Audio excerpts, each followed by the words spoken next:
Hi guys, what's up? Welcome back to my another vlog. दायो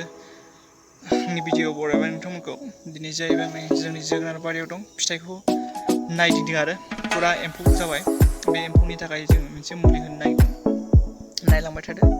नैबे जोगोनार बारियानि फुरा फिथाइ थायगादों बाहाय 1 बिगासो गायनाय दङ बेखौ दा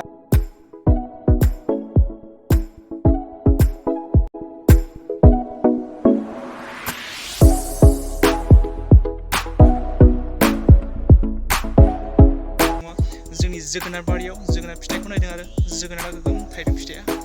जा बे फिथाइखौ जों फोमोननो नागिरदों बेखौ जाहैबाय मेसेङाव गायनाय जायो नोंथांमोना नायलांबाय थादो माबोरै फिथाइ जोंनि जोगोनार बारिखौ गोबांनो एम्फौफोरा जाजोब्बाय